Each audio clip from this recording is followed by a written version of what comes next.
that if you come here and you do what we're asking you to do, and along the way we tell you you're doing it pretty well, you will leave here able to do whatever you want, however you see yourself, whatever you believe you should be doing with your life, with your work. That is not currently the case, and I want to talk about why. I want to talk about what the distance is between what students currently imagine school is and what we are actually able to provide as a collective of adults at this time, and what stands between us and our intentions. Because our intentions are real, our intentions are noble. Most of us have been doing this for a lifetime. Many of us have been doing this for generations, right? So what's going on? Best way to talk about that, to begin talking about that, is to look at instruction. We have a short video, about a 7-minute video. Before we look at it, I want to pull up the standard that this video is built towards, that this classroom lesson, this classroom learning experience is built around. It is a literacy standard for reading informational text, 8th grade, standard 8. So what I'd like you to do between each other, I think the deck says turn and talk next. Yeah, no, it just says play video. So before that, we're gonna turn and talk. Just for a minute, just read the standard for yourself. After you've digested it for a moment, turn to the person next to you and talk about what you think this standard would look like if it were manifesting in a classroom. What would you expect to see? If you're a teacher, if you're walking into a peer's classroom, if a peer is walking into your classroom, what should they expect to see?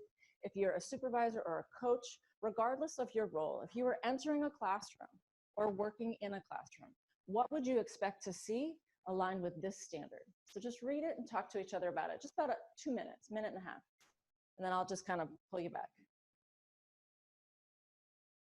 Hi, okay. So what we're gonna do now is take our thinking, our conversation, and apply it to this video.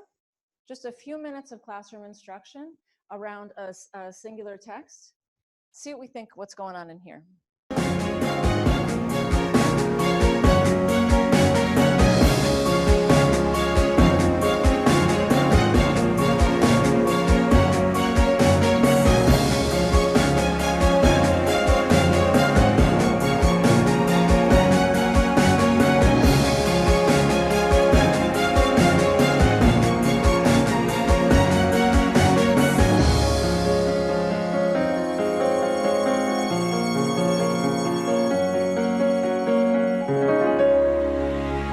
We are going to evaluate Frederick Douglass's argument today, and we're going to be extending some of the thinking that we did yesterday. And we're going to do that by answering questions about the text in teams today. Can you tell one big thing that sticks out about yesterday's conversation after reading the text? He was, in a way, just like saying it, but towards the end, towards paragraph 8 and 9, he was actually being demanding, and it was very strong. There was a change in tone. I chose this speech by Frederick Douglass because it is a powerfully wonderful piece of text. The historical context of it is very engaging, powerful, sad. So I knew it would be something that would really engage my students. What is the central idea or claim of the speech, the hypocrisy of American slavery? What supporting details does Douglass use to support this central idea? I think it's mostly about how, like, America is like being kind of a hypocrite in saying that, oh, we're a free country and all that, when like inside it's actually the slaves are not free. Exactly, they're suffering. They're suffering a lot. Using textual evidence in our discussion and our writing has been a focus in our school for several years now. Of course, it's always been a focus, but I think that we really have highlighted it in our writing more than ever in the last few years. He feels how it's like to be a slave and the sorrow and everything, right? Yeah. So, Tanvin, what do you think? Well, I kind of want to add on to what Shushika said about how they're more hypocrites, where they're celebrating Independence Day and how they're independent and everything. And yeah, in the text, it's in paragraph. 2 more minutes. Yes.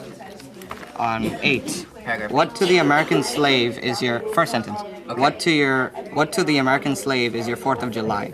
Well, to the slave owners, it's where they celebrate freedom from England and stuff, and how they are independent and stuff. And then where the slaves are being held captive and they're forced to work. Let's write that he's saying a rhetorical question that's connected to the central idea.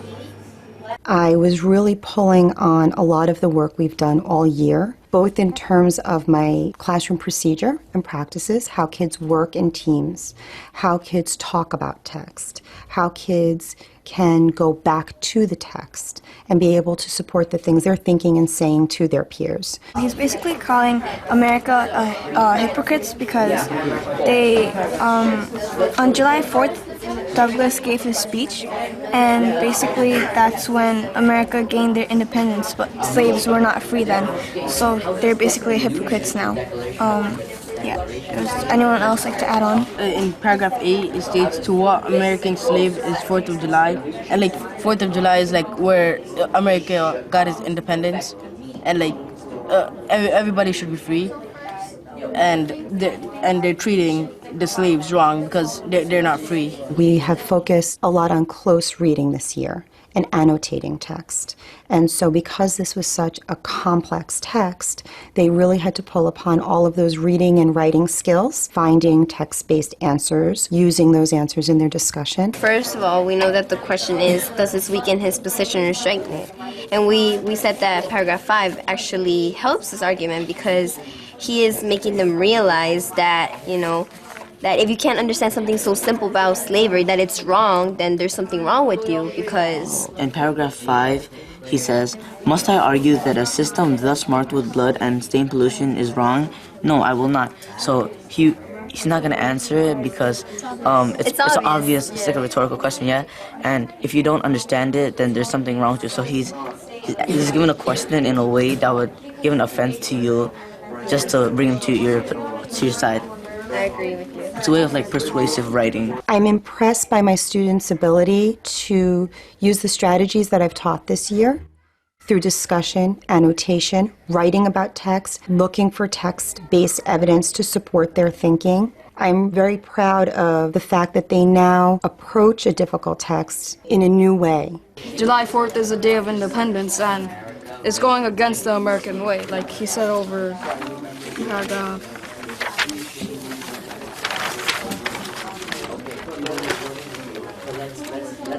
On paragraph 8, he says, what to American slave is your 4th July?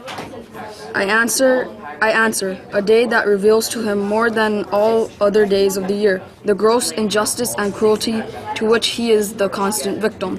Like they don't care about, the slaves or like what they think. They don't care. They don't care if they have freedom or not. They really only care if they don't want them to have freedom. They only care about themselves, so basically they don't care if they have freedom or not. It's basically just about them. So that goes back to irony, because he's giving it on 4th of July, the day of independence, which goes against the American will. And it's also wise of him to do that because it makes him look smart. It makes the American people feel guilty of what they celebrate. The text we used today was very interesting because there was also some moral ramifications in the text. So it was interesting to see them be able to discuss how, although it was his opinion, it was based in sound and sufficient reasoning. Why do you think Frederick Douglass brings this up? Why does he use this ironic technique? He brings it up to show guiltiness to the true American slave owners, to show them that this isn't right, this isn't part of the American logic. But he said it in a way to make it seem like he's they're right and we're not. My students have learned that they can do the work, that they can tackle challenging work, and I think that they've learned that if they're in the right learning community, they don't have to be afraid that I can't do this. They have figured out ways to help each other to be more independent in their own reading, and they're not afraid to read complex texts anymore. And as a matter of fact, they're happy and engaged and want to take on that challenge. That thrills me.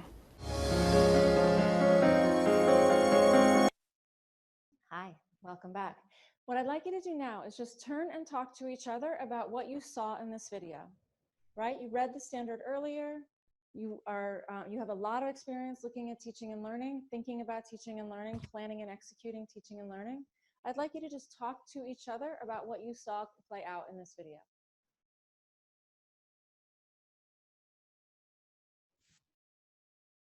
Hi.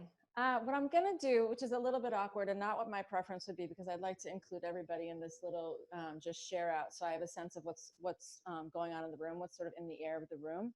But just for efficiency's sake, I'm just going to take some feedback from the room in which I find myself and hear from you folks. What did you see going on in this video? Just a couple of shout outs.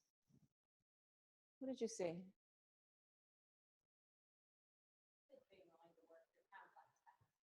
Kids were willing to work in a complex text. What else? Learning from each other through their conversations.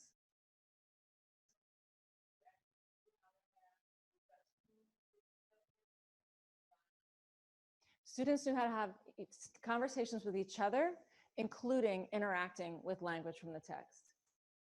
What else?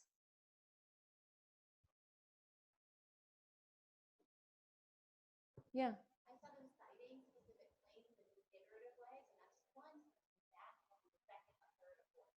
Okay, talking about a single passage multiple times. Yep, one more in the back.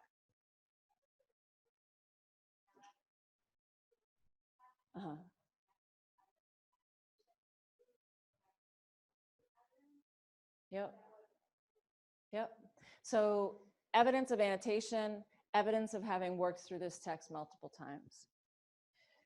So every single thing that's been shared here is true. And in fact, I didn't walk past the table where I heard something about this video that was untrue. The technical changes that we have been seeking for years in this standards work have absolutely been accomplished in this room. There is a text open. Students are pulling language from the text into their conversation, or that is happening in the room. I wouldn't say every student is doing that, but that is certainly happening in the room. There's a conversation about the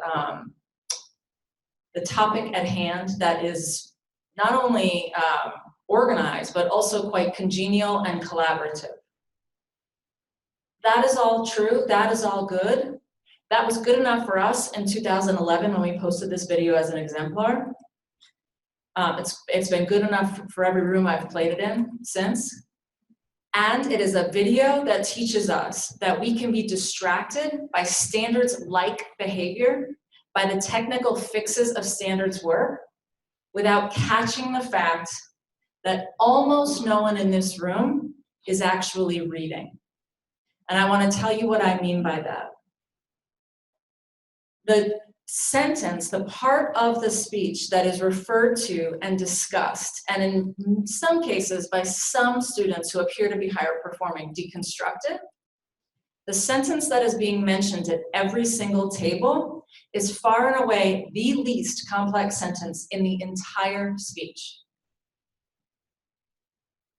I want to read that sentence to you. This is the only time I'm doing story hour reading at you. The sentence is, what to the American slave is your 4th of July? I answer, a day that reveals to him more than all the days in the year the gross injustice and cruelty to which he is the constant victim. That is the line of the text we are having a conversation about at every single table. And I want to look more closely at one of the conversations about that line. If you are elsewhere, we're actually going to, I said 5:40, but we're actually going to start at 5:50. Okay. We can actually, let me not complicate things. Just go to 5:40. So we all start in the same place. So we're going to just watch a few more minutes of this again and come back and talk about it. I answer, a day that reveals to him more than all other days of the year, the gross injustice and cruelty to which he is the constant victim.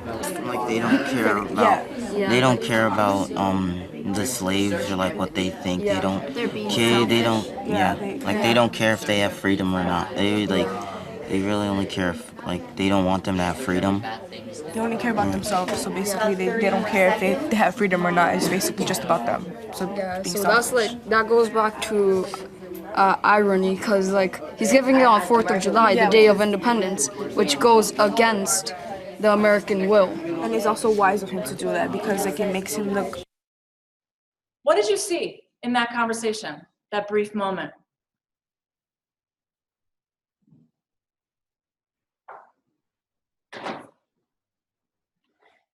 In my analysis, what you saw in that moment, after the young man read the line that I had read to you, you saw a conversation about how much slavery sucks, which it did, it does. But you did not see a conversation where every student at the table was looking at the complexity of the language in the text and sorting out what the language of the text was saying. In fact, and this feels actually pretty appropriate after I read it during Tuesday, and it also feels appropriate not just for the 4th of July, but for this day as well, this week as well. Here's the next sentence in the paragraph, which nobody was discussing, because it's far more complex than they are able to just sort of have a conversation above about the topic. To have a conversation about the complexity of the language in this text would mean to have a conversation about this sentence. To him, your celebration is a sham, your boasted liberty an unholy license, your national greatness swelling vanity, your sounds of rejoicing are empty and heartless, your denunciation of tyrants, brass-fronted impudence, your shouts of liberty inequality, hollow mockery, your prayers and hymns, your sermons and thanksgivings, with all your religious parade and solemnity are, to him, mere bombast, fraud, deception, impiety, and hypocrisy, a thin veil to cover up crimes which would disgrace a nation of savages. That was the complexity of what Douglas is doing in this speech. That's the complexity of what an 8th grader should be able to deconstruct and make meaning of for himself. If you look back now at the standard, which we have to get back to the, oh wait, before I do that, let me show you one more thing that happens next in this video. Watch what happens next. Which goes against the American will. And it's also wise of him to do that because like it makes him look smart. Like Yeah, it makes the American people feel guilty of what they celebrate. The text we used today was very interesting because there was also. What claim did the very last young man make? It makes the American people feel guilty. Is that what Douglas is writing about? Do we know anything about how the American people feel in response to this argument? We have no idea. We don't even know that that is necessarily precisely his intention. Because what we haven't done yet is deconstruct the argument. What the standard says is delineate and evaluate the argument. So what we are coming nowhere near doing is naming what the argument actually is, and then naming the strategy, delineate the strategy of that argument. So while it seems like at a glance, if this is what Douglas is talking about, and he's comparing slavery to the delusion of the 4th of July as he understands it, one of the outcomes might be of hearing this that an American person feels guilty, but it certainly isn't a discussion of the text. And so what we are in the business of doing is creating learning environments where students are asked to engage with, make meaning for themselves about the language of the text before them, then this is not, after all, an exemplar. It is an exemplar of phase 1, which I have no doubt I would walk into every building represented in all of these rooms and see text out, words coming from the page, conversation about the topic on the page. What I am not convinced is that I would see the language of the standard itself. So, standards as we have them before us are a map to readiness. So if standards are saying, this is what it would look like grade by grade by grade, if we were to have students graduate 13 years later, ready to interact with, inform their own nation, inform their own futures, inform their own work, drive what happens next to our country and for themselves, they are going to need to be able to do every single piece of this along the way. They're going to need, if they're to reach that readiness bar at the end, if the top of the staircase is walking across the stage, actually ready to thrive in college or actually ready to begin a career with which they can sustain themselves and their family. That means every step along the way, by year's end, by the end of second grade, by the end of sixth grade, by the end of eighth grade, what is described in the language of these standards has got to be accomplished. Furthermore, when it isn't, it is most often not accomplished with students of color, Black and Latino students in particular, Native students also, and also students living in poverty. These are the groups for whom we consistently do not reach that top step, but there are plenty of affluent white students who are also not there. The difference is that what the consequences are for not being there.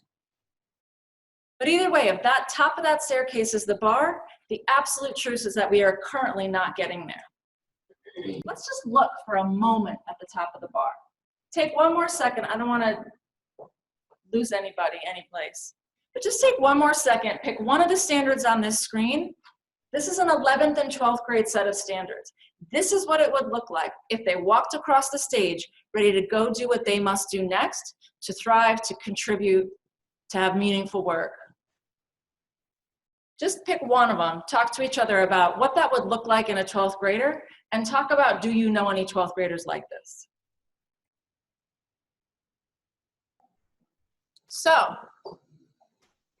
were we reaching this bar, the standards you were just discussing, were we reaching that bar for every single one of our students, regardless of race, regardless of experience, regardless of the assumptions the adults around them are making? We would be using the standards as an equity play. The standards can define a mission-critical equity play for us. They are a roadmap to equitable outcomes. If everybody hit this bar, it would mean that we were offering equitable experiences for all of our children. So, another truth here is that if we are providing grade level content, grade by grade by grade, what that means is by each step before they go to the next grade, they have hit the bar that keeps them on track for the top of that staircase. So this is when the whole thing starts to get harder, get more complicated. The idea is great. What happens in reality? We are not currently offering students nearly enough grade level work. We do not currently have our eyes consistently enough on what it would look like to have the 8th graders we just watched delineating and evaluating the argument that Douglas is making in that speech. By the way, just one trivial note about that video. The annotations that we saw on the text, I've watched that video, I'm gonna say 50 times, are photocopied. Which is not in and of itself a sin. I'm sure if we talked at each table, we could come up with a reason why that's a useful scaffold to try a time or two. But it is also an important catch for us as people looking at other folks' lessons and thinking about our own, how easy it is to walk through a room and be convinced to add a narrative to what has happened before you got there with this text. To assume that because the text is open and conversation is happening, that grade level work is happening. All right, so why is grade level work so important? I have 2 slides here that I'm not reading to you, I promise. And I could have made 5 or 6, but I make them and I pack them to make the point that there is a massive body of research at this point that tells us that grade level work has a positive impact on student outcomes. Grade level complexity for everybody, no matter where they are. And we talk a lot about which level a student is at. We talk a lot about, well, we shouldn't give them anything too stressful. We don't want to hurt them by throwing them into a text that's too hard. We talk a lot about what is a student's instructional level. We have a ton of research now that debunks that entire idea. A student's level, what a student can access, depends on many variables, not the least of which is how much they know about the topic at hand. So we have to stop saying they're 4 grade levels behind, they can't access this. All of the reading that you have done in your personal life to your nieces, to your nephews, to your own children, to your siblings, has been with texts that are above that child's reading level. All of the conversation, if they're hearing the news, or if the NPR is on, or if there's adult conversation at the dinner table, that is vocabulary and content about the world that is above that child's level, and that child's brain is snapping because of it. So when we dumb down texts, when we reduce the complexity of text to meet a level that we have imagined for our students, we are taking out access, we are lowering the basket, literally. We are making it less difficult for a student to have practice, to have access to the language of power, to the content of power. That's true in math, that's true in ELA. Well, we have a ton of new evidence about whether or not we are actually doing this. Are we actually putting grade level work in front of students? And by the way, does race matter in the answer to that question? Opportunity myth is a study that just came out 2 weeks ago from TNTP. They looked at 4,000 teachers, 60,000 kids. They asked them, they asked the kids questions all day long with a watch that was on their wrist that would like periodically go off and ask the kids to answer a question. Teacher panels that were being used to evaluate student work, evaluate the alignment of the assignments, evaluate the amount of time on task we saw in students. Here's what we found. First things first, teachers are reporting spending 250 hours per year developing or selecting instructional materials. Guilty? Me. That's the dining room table on Sundays. I mean, I did teach before we were planning on laptops, I will admit that. But, you know, wherever you are, planning it all, writing it in bed, correcting papers in bed, the amount of time that we spend planning is a massive tax on our lives, right? So that is just true. What we also found out from this study, which we could have probably answered with our gut anyway, is that students tend to do what we ask them to do, and we tend to tell them that they're doing it pretty well. 87% of the time, students reported that they were working on activities related to learning. Are you doing something that your teacher has asked you to do? Is it related to learning? 87% of the time I'm in school, yes. So remember the children we watched at the beginning. With their dreams, with their plans for their lives. They're showing up in school with an understanding that we're getting them ready to walk across that stage, having reached the top of that staircase. 87% of the time, they think they're doing something associated with that goal. 62% of the time, we gave them A's and B's in ELA. 54% of the time, we gave them B's in math. Critical mass of the time, we are saying, yeah, doing pretty well on this. Students met the demands of the task they were given 71% of the time. So are you doing what your teacher asked you to do? Yes. Are you completing the task successfully? Yes, 71% of the time. If the task moved to grade level difficulty, it was still 55% of the time they could do it, all of them. Because look how this breaks down racially. There's almost no difference at all between the ability of a white student and the ability of a student of color, or even a student who is speaking a second language. Students can handle grade level work at about the same rates. Now, why are these numbers not in the 90s or 100s?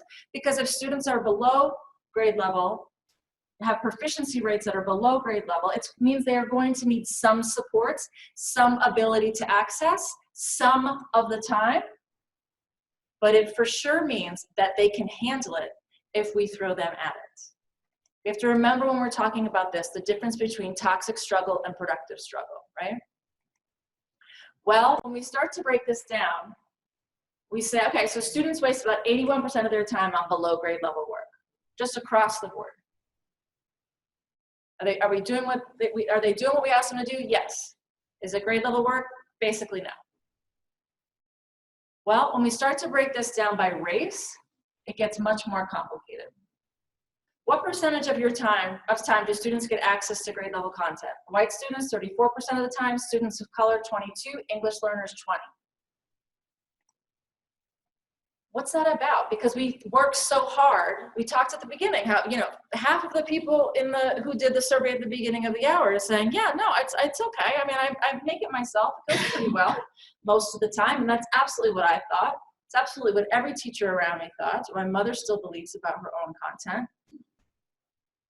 A study by Ed Trust that looked at over 15,000 tasks found that 44% of the ELA ones are aligned with a single standard. That's less than half.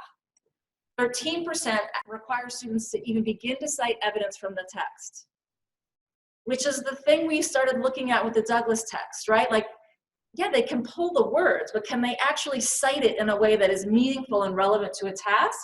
Only 13% of the time are they even asked to do that. 6% of the time they're asked to write multiple paragraphs. In math, the number on a single standard is higher. 73% of the time it's aligned to a single standard. Anybody who's been doing the standards work for a while knows that there's a couple of different kinds of standards in math. There's procedural standards, there's conceptual standards. Which do you think is getting us to this 73%? Procedural. So there's a whole bunch of work that shows up in the other two numbers. Does it incorporate multiple types of mathematical representation? Not very often. 9% of the time, it requires strategic thinking. So these are the tasks we're putting in front of students. This is why we're getting numbers like this. They're not being asked to do grade level standards aligned work. So 71% of the time they're doing well on the task, and 17% of the time it's grade level work overall. That number is startling. These numbers are far worse. When you disaggregate this data, and you look at schools that are largely segregated, meaning maybe not entirely homogeneous, but largely homogeneous, these numbers change pretty dramatically. Classrooms with mostly white students tended to have 54% more grade level assignments, 4 times more grade level lessons, 23% more experiences viewed as engaging compared to classrooms with mostly students of color. This is a study for the first time in our careers that says to us with great certainty, what we are putting in front of kids of color is different, is less, expects less, sees them as capable of less and therefore demands less. For students missing knowledge or skill, access to grade level tasks increase performance by as much as 7.3 more months of learning, and we don't do it. Why? So why are we showing up with all of this intention? Why are we showing up with all of this hope and devotion and still not putting the work that we need to in front of our students? How is that playing out? Well, as discussed earlier today, for the most part, we make our own stuff. This is a national survey of teachers, panel of teachers across the country, who said, what do you use? Number one answer, 98% of the time, but it's mostly stuff I put together myself. Don't make it all up, right? But get it from different places. Okay, well, besides the textbooks or the content that you've been given by your district or your principal, what do you use? What do you do with it? The answer is, largely, I remediate until Christmas, slower and louder, and then I spend from Christmas until the test banging out as much as I possibly can of what this grade level work is. And again, this is not an accusation. I don't know any of the teachers that I see out there in the Wisconsin space that I cannot access. But what must be true instead, the alternative would be if we got concept by concept, text by text, if we went in one by one and said, okay, this text, this math concept, what do they need to get this done? What do they need to have access to this? If my charge is to make sure it stays on grade level every day in a coherent fashion that gets us to that staircase every time, what would it look like? Can I support this grade level work today? What would it look like? Can I do it tomorrow? Because right now, where we're getting our content as teachers, the number one spot, does anybody know it? Teachers pay teachers. Number 2? Pinterest. Number 3? Just Google. Teachers pay teachers, Pinterest, and Google. The problem with those three choices is a lack of coherence. One of the things that must be true if students are to reach that grade level benchmark every time is they must accomplish coherently everything that's in their grade so that the next grade can go well. One of the most mission critical aspects of this grade by grade business is third grade literacy.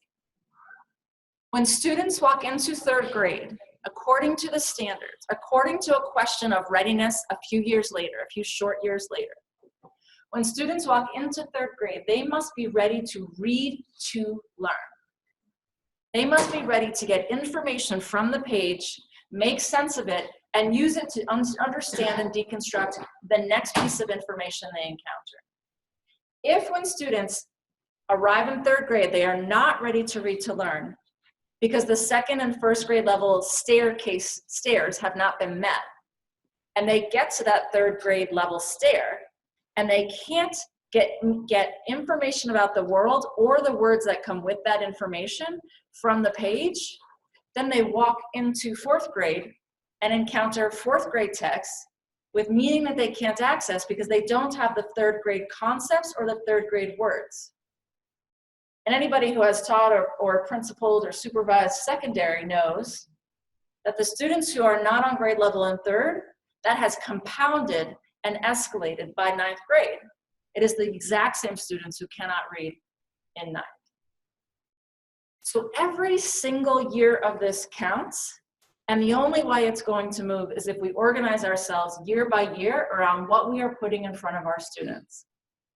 I want to get very specific and concrete right now so that we aren't just talking about this at sort of a sort of heart-based or gut-based level. I want to spend just a few minutes looking at very specific tasks that are kind of random. I mean, I've just pulled them out of classrooms I've been in the last month or two. I'm going to walk through a few of them. And I want you to remember that there isn't a single teacher represented in these tasks who is not devoted, who hasn't planned most of the night, who isn't taking this class very seriously, who doesn't, in fact, love her students. Not always, but quite often. There's a deep rapport, there's an intense attachment, there's an intense devotion to the lives, survival, outcomes for students.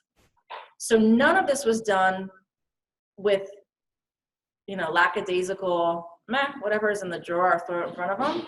This had all been done carefully and thoughtfully. And look what happened. First example, this is an 8th grade class, Bill of Rights on the right-hand side. On the left-hand side, you see a translation that the teacher called student-friendly, that she had handed out to her students instead of the Bill of Rights. When we analyze the lexile of that translation, by the way, raise your hand if you have done that, stayed up all night translating text so students could access it more easily. That's me. Like, absolutely. And you think you're doing the right thing.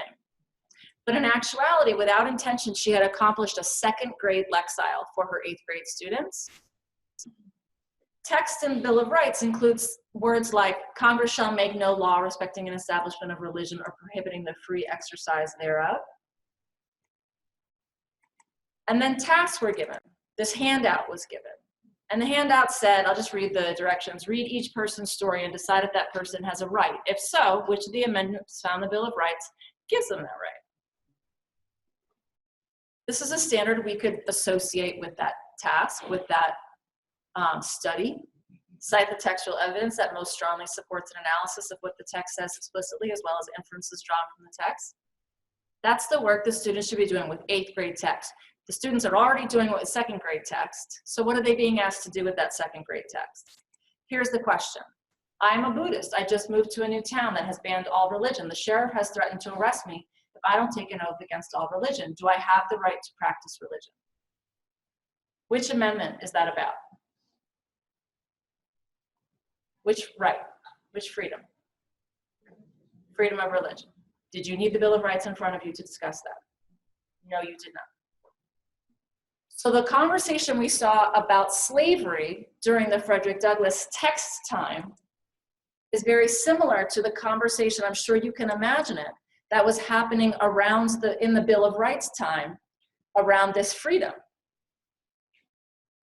So it can very easily, when we walk through classrooms, when we plan lessons, when we execute lessons, it can seem like we're talking about a text, but what we're really talking about is the topic in the text.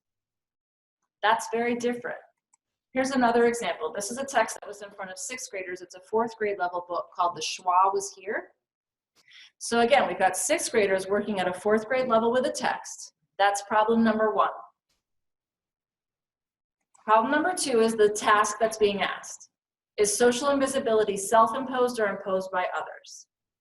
So this task, while a really, interesting question, does half of the thinking for students. It immediately says we are talking about social invisibility and we are talking about a binary question of is it self-imposed or not. Then the teacher provided this scaffold, this graphic organizer.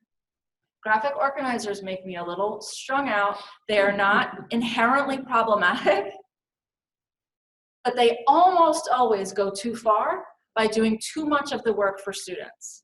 Here's some of what was happening in this graphic organizer as students are writing several paragraphs in response to that question. Elements of a strong introduction. First, write a thought-provoking statement about invisibility. How much thinking do you have to do to be able to come up with that? And how much does it even have to do with the text anyway? According to the book and other sources, it is clear that, it can be concluded that sentence frames are a scaffold that are only appropriate for students who are entering bilingual or English learner students. Only a sentence frame, writing half of the sentence for students is only appropriate if they are entering else. Briefly summarize the reasons. This is true because reasons that I support social invisibility are, and for the most part, you know what was going on in this room? Students were writing down these frames. They were engaged, they were working hard, they were serious. When I really looked, what they were carefully, slowly writing was these frames. This is a 6th grade English learner pullout, ESL class. This is the standard that was on the board. I won't read all of it, I promise. But here's the standard that students were going after. Sorry, it's a 7th grade class. Here's the standard the teacher was going after. Write narratives to develop real or imagined experiences or events using effective technique, relevant descriptive details, and well-structured event sequences. Questions being asked were, what were you doing last night? What were you doing right before class today? What were you doing during journal time? You cannot do this level of work. You cannot do 7th grade work with questions like these.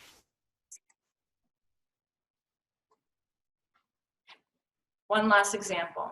This is a 2nd grade classroom. The task was write and illustrate the silk making process in early Asia in 4 steps. Every student had a folded paper. All of the squares on the paper had similar images and similar words. So one of the things I like to do when I'm looking at instruction, and one of the things I encourage teachers to do when they're planning instruction, is to look at the language of the standard they are targeting.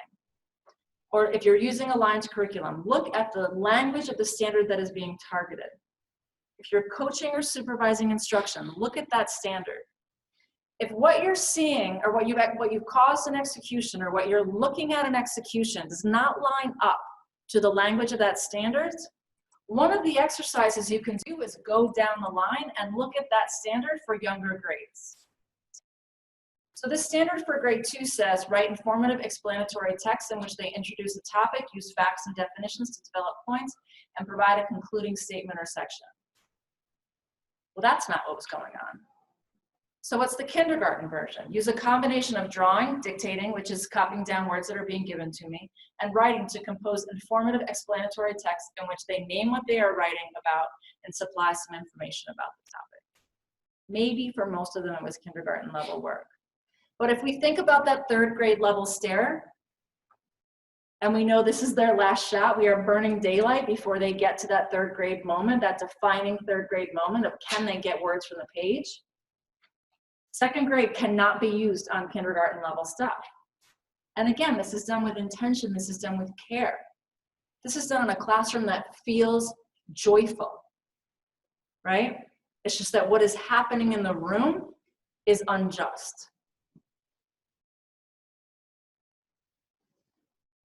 The net consequence, when we look at Nape scores, and I am not the testing policy lady, right? I'm not here to talk about policy or even the merits of large-scale summative assessment. What I will do, though, is look at Nape scores and say, you know what, this is just a bare bones question of how many of these students can read. You know, like we can discuss the merits of how it's used and how it's created, but just really, who in this town can read? And when we break down national Nape scores, what we see very distinctly is that white students, when you look more carefully at what the skills are that are represented item by item in these large-scale, you know, blunt instruments, is we notice that white students are far above the national average, Black students are far below it, and English learners are even far below that. Latino students below as well. Why? We've been working at this for decades, and some families for generations. Why does it still look like this? How is this possible? Why are we tolerating this state, which was here when we got here, and now that we're in our 30s, 40s, 50s, I don't make any accusations. I'll speak for myself. I'm 47 years old. Now that I'm here, we're kind of the system. You know, that like there's no system really outside of the adults in this room and in the rooms on the TV. Right? Like we are running this at this point. So like we can no longer blame the ones who came before. We can, but so what? Now we've got to undo it. Now we've got to unpack it and make it look different. Part of the story is the lack of diversity in our teaching force. 80% of teachers in the country are white, 51% of the students are not. In Madison, for example, that number is slightly different, but still incredibly uneven and unmatching. So part of the problem in this formula is that the teachers don't necessarily look like their students. And there's real risk in that, and I want to talk more about that. Which is not to say, however, that the only folks who are capable of having low expectations for students are white teachers, but it does manifest in its own special way that we'll talk about for white folks. Implicit bias, what is it? If we're going to talk about it, let's define it. It refers to the automatic and unconscious stereotypes that drive people to behave and make decisions in certain ways. It is the mind's way of making uncontrolled and automatic associations between two concepts very quickly. Simple. Okay, so how does it manifest itself? What does it look like? Turns out there's a massive body of research across fields, across industries, that tells us that there are inequities everywhere, and that these inequities manifest through the bias of folks making decisions. People who show up for their job with unconscious bias in play. Unconscious, by bias, I mean racial bias in play. Racialized bias in play. Here's one study, the legal sector exhibits bias.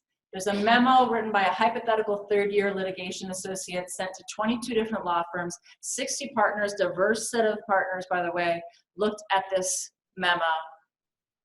Two very different kinds of feedback. One was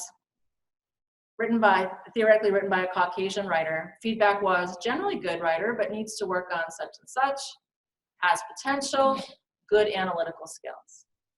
The memo, theoretically written by an African-American writer, same memo, received, needs lots of work, can't believe he went to NYU, average at best. Healthcare sector also exhibits bias. Black patients with chest pain are referred for advanced cardiac care 60% of the time. 60% less often than white patients with identical symptoms. Black women are 3 to 4 times more likely than white women to die from pregnancy-related complications. Black people account for close to 14% of the population, yet only 3% of major media. Bias exists in law enforcement. People of color make up 38% of the population, 46% of those killed by police, and 63% of those killed by police while unarmed. Bias is coming to work with us. plays out in the justice system. Imprisonment rate for Black women is twice that of white women. Real estate, a study of 28 metropolitan areas revealed people of color were told about 10 to 12% fewer vacant rental properties. Fewer places to live are offered to people of color. Candidates of color raise 47% less money than white candidates overall, even less if they're in the South. Film industry exhibits bias. Fine. Those under industries are not about showing up, devoted, losing sleep over children of color. In many cases, how could it possibly manifest in us? How could this possibly be true, given how we identify and how we understand ourselves? How could we possibly be part of an industry that exhibits bias? Well, here's one study. 132 preschool educators watched a video of preschoolers and were asked, who here would require most of your attention? Again, diverse panel of educators. 42% said the Black boy, 13% said the white girl. Nothing happened in the video. No behaviors were observed. This is an older study, but one that I like to keep with us because it's very important to think about, okay, so what happens next? If I make an assumption about you as a student, what are the consequences of that assumption?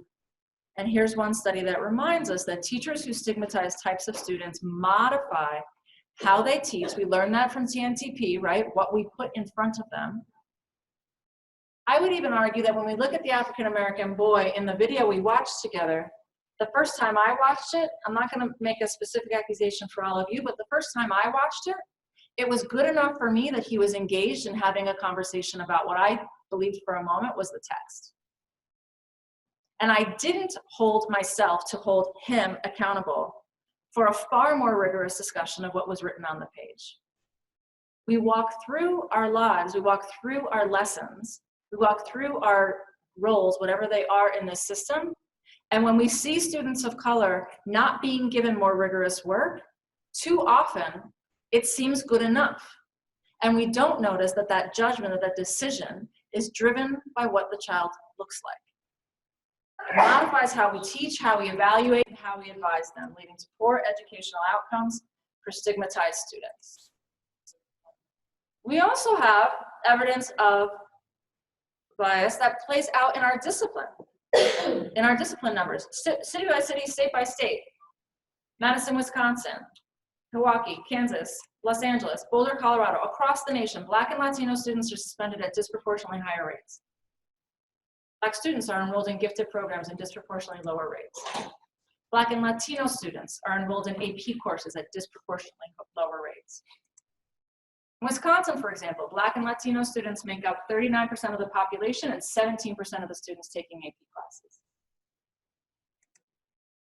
They're enrolled in high-level math and science courses at disproportionately lower rates. We've asked a few of our friends to be involved in this slideshow so that we could demonstrate the fact that people we work with, people who facilitated our institutes, people whose teaching and intention we deeply respect, are willing to put themselves forward and say, it's me too. It is also me that is behaving unconsciously throughout the day, hopefully less and less so each day. But no matter what I look like, no matter how even I identify racially, I am interacting with my students from time to time in my lesson planning and in my execution in a way that asks less of them because of what they look like. And when we're not talking about affluent whites, and we are talking about white kids living in poverty, there is a bias that is present as well that we don't want to lose in this conversation either. What we also don't want to lose in this conversation, this is a risky thing for a white woman to be talking about, and I won't for very long, but part of this conversation is about internalized oppression for people of color. It is about colorism. It is about a socioeconomic informed bias within communities of color. So white people have a whole bunch of work to do, and I want to talk about that next. But it is not only white people who have work to do, it is going to need to be a collective conversation. The reason to have this conversation, the reason to look at the intersection of instruction and racial bias is because we have decades and decades of Supreme Court decisions, of education reforms, of showing up every morning in our classrooms, and we are getting the results that we're getting. We have decision after decision after decision after decision from the Supreme Court of the United States that has consistently said, no matter who they are, if they live here, they deserve equitable outcomes. They deserve the top of that staircase. They deserve a set of choices that come from being at the top of that staircase. No matter who they are, no matter how they show up, if they are here, if they are ours, they deserve access to that learning. And yet these are our numbers. We have an incredibly, decade after decade, persistent achievement gap, which I would like to call a provision gap. If we call it an achievement gap, we're talking about what the children can do. If we call it an achievement gap, we are saying we're doing what we can, but there is an entire swath of our nation's children who are incapable because of their context or intellectually inferior and unable to do the work that we're asking them to do. What we have to begin to notice is that what we are offering our students, what we are providing our students, is differentiated by race and socioeconomic levels,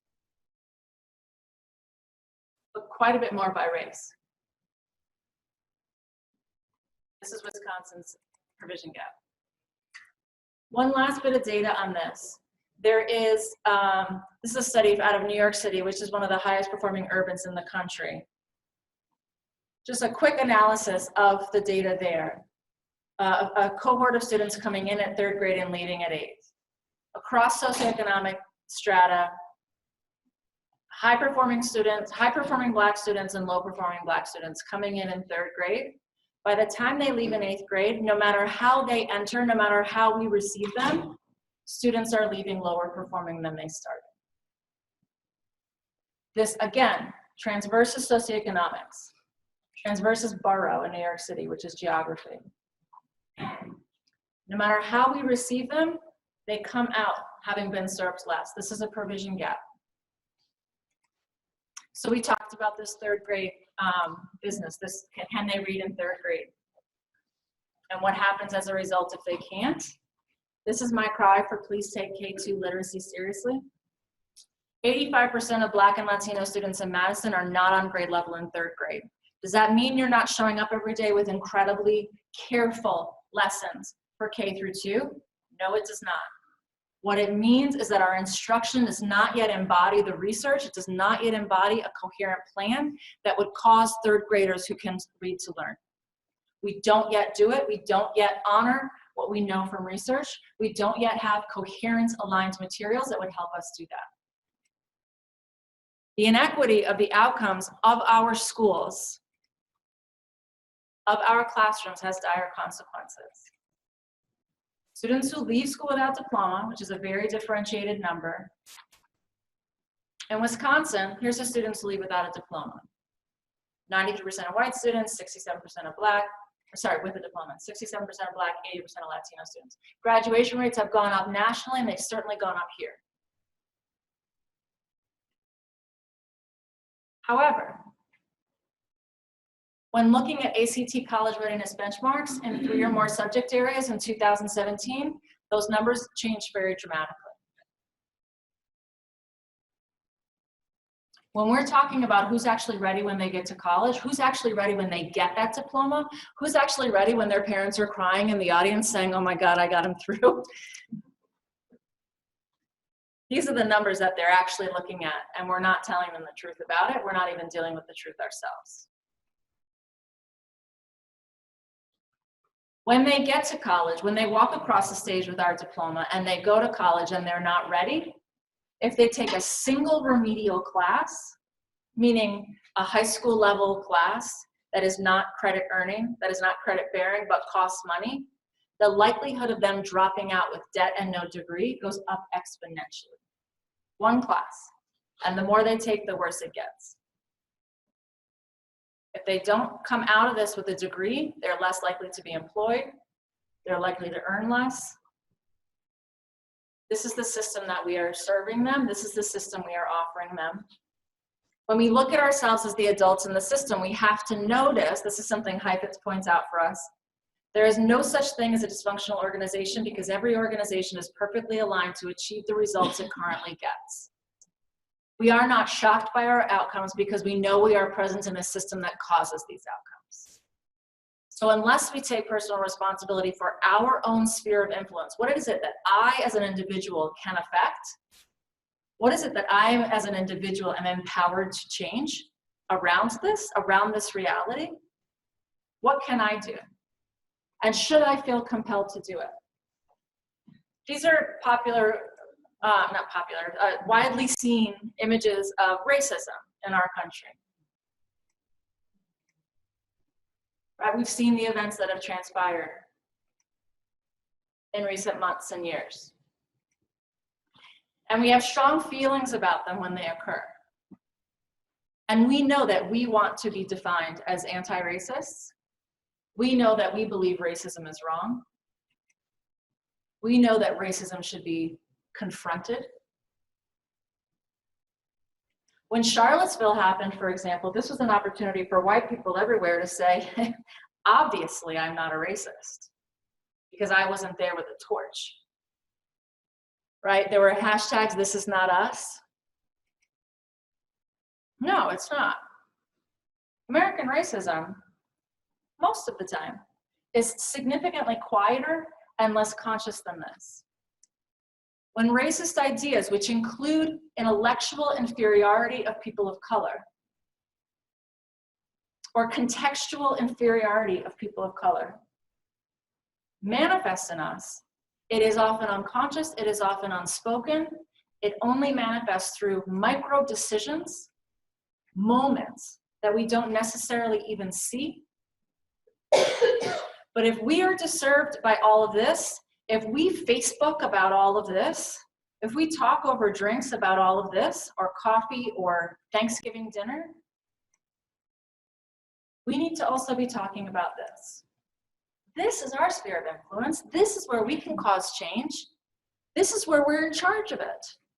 You know, sometimes in the way we are right now as a country, it can feel overwhelming to do anything about racism. It can feel overwhelming to do anything about injustice.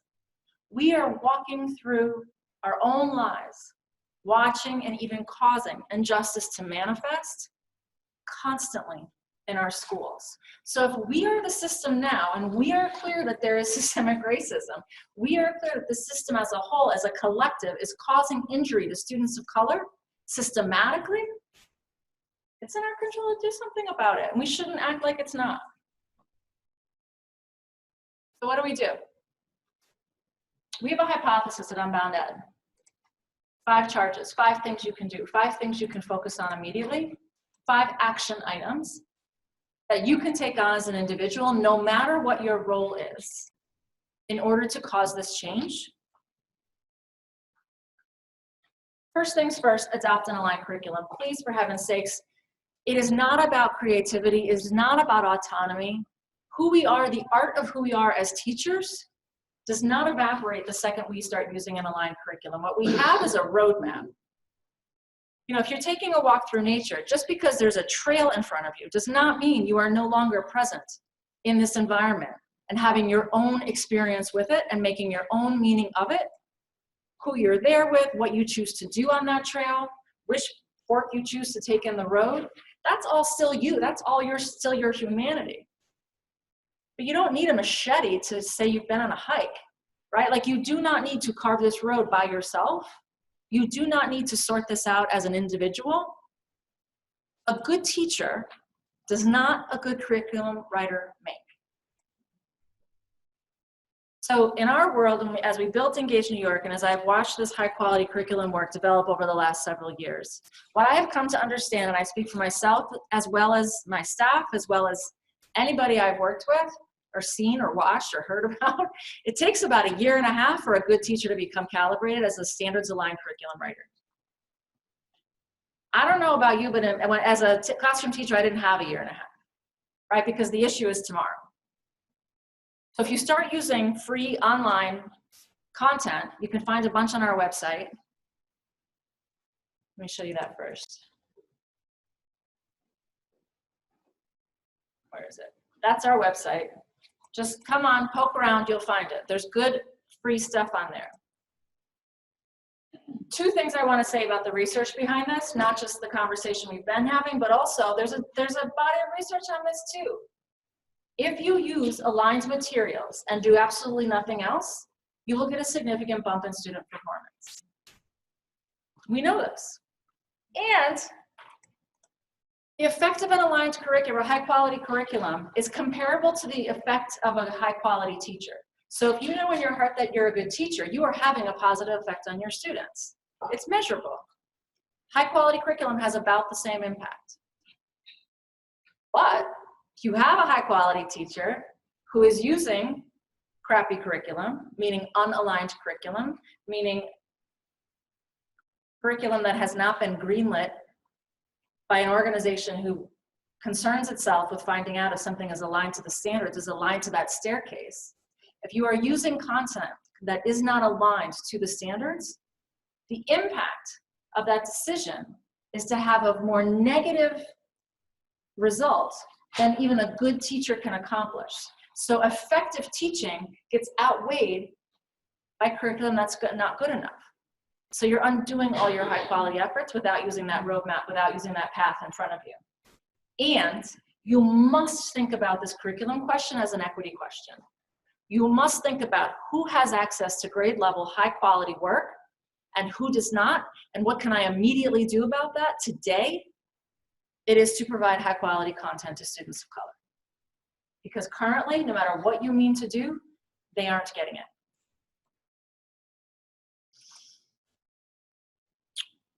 Charge 2, attend to the language of the standards. We did that quickly together. When we looked at the video, we did that together when we looked at the tasks. That's the kind of work, that's the kind of conversation we should all be having all day long.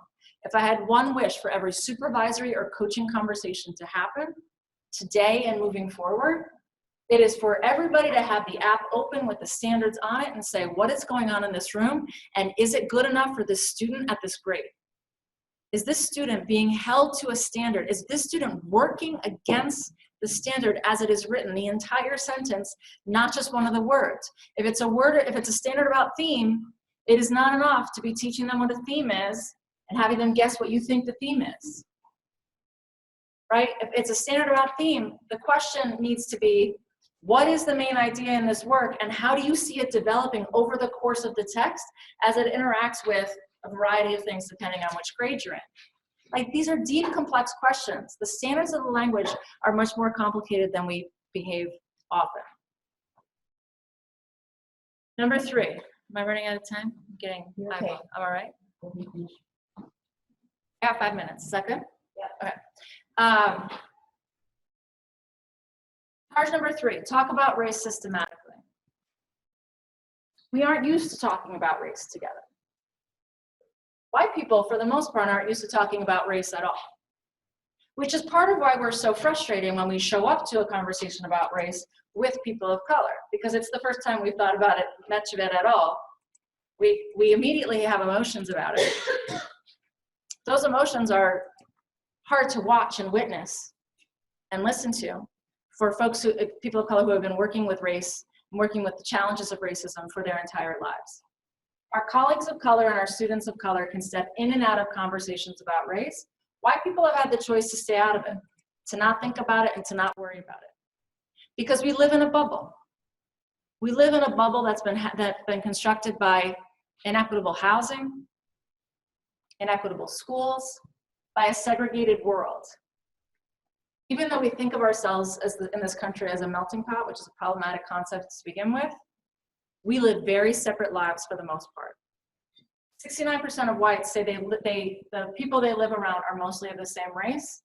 In fact, once a neighborhood or a school reaches a 13% tipping point of people of color entering our bubble, we leave and go find a new one.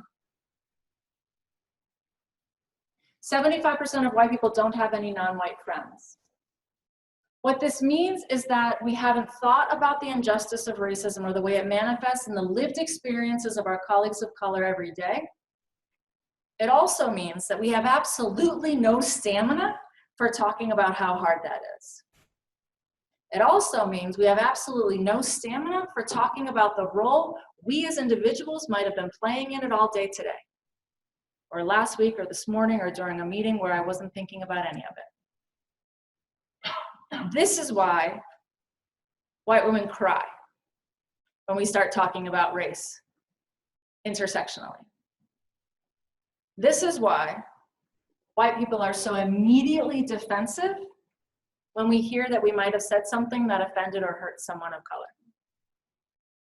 But I want to tell you that that defensiveness is only one part of a three-part cycle. So the first thing that will happen is that we are confronted, hopefully more often than not, by a white person, because the more we talk about this, the more we can hold each other accountable instead of putting all the work on our colleagues of color. But the first thing that will happen when we hear that we might have done something that was offensive or hurtful, the very first thing we say is, no, I didn't mean it like that. And this is true for, this is still how I react. The very first thing I feel when this happens, which has happened today and it will happen again today. Very first feeling I feel is, I didn't mean it like that. That's not what I meant. Or you shouldn't have said it like that. Or you shouldn't have said it in front of everybody. Or you're basing it on something that there was a problematic process involved. Or you weren't there and you don't know what I did last week for my children. Or you don't know, you're forgetting all the good things I've done. So therefore your feedback is invalid. Right? So we have all of these defenses that are ready. We don't want to think about this, we don't want to feel it. And then we start to feel it and then we start to cry. Not all of us, but almost all of us. And then there's this cycle of shame. So once the defensiveness passes, there's this cycle of shame. And by the way, as I understand it, this cycle plays out, a similar cycle for obviously very different reasons, plays out for all of us as we do this race work together.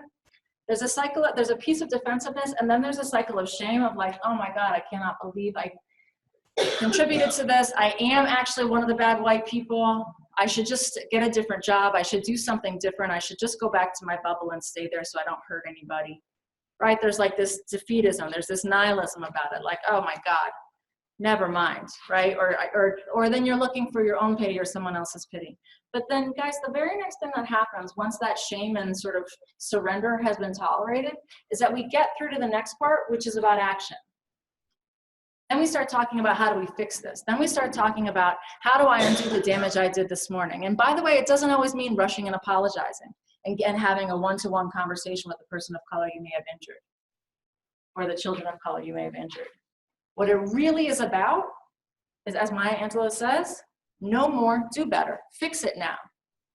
How are you going to grow as a person on this one thing you learned today and do better the next time? This is true with our teaching, and this is true with our community of educators. Because I firmly believe that unless we deal with this systematically as adults together, and by the way, there is a ton of new research now that says, A, the more we talk about it to each other, meaning white people to white people, people of color, within their own racial identities, within their own racial affinity groups, and the more we talk about it across racial groups, the better we'll get at talking about race, and the more we'll be set up to make change in what we're seeing each other do with and for children. We will not be able to confront each other, to hold ourselves and each other accountable without that defensiveness and shame cycle, unless we are constantly also really just talking about race. And what I mean by systematic is set up a series of conversations on a regular basis with the people with whom you work to talk about this. We have a toolkit that is available for you. It's called a bias toolkit.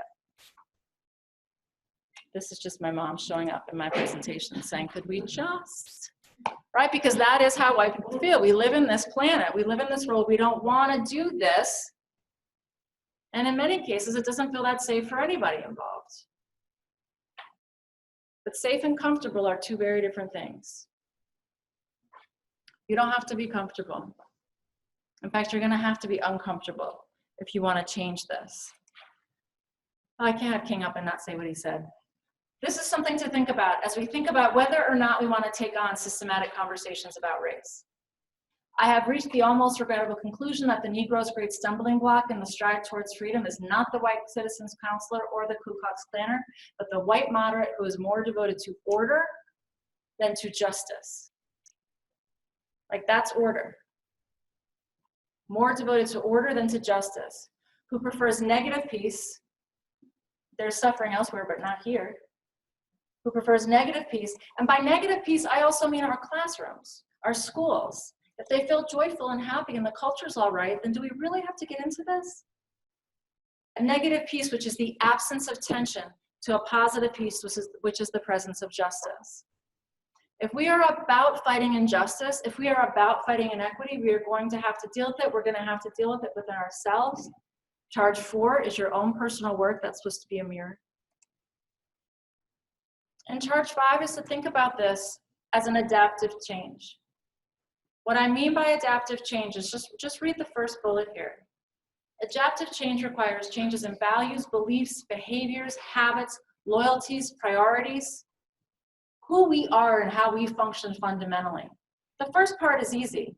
The adoption of a new curriculum is a technical fix, and you got to do it. Just get that out of the way. And the rest of this is all how we show up as emotional beings.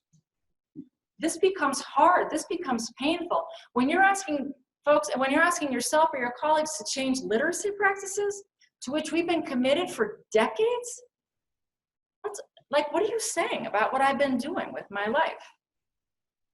Right, but all of us, as we know more about this, if we really want these results to change, if we really want to provide equitable outcomes for our students, we are going to have to confront the possibility that we need to know more about the practice of teaching and learning and do better with it. That's all I got.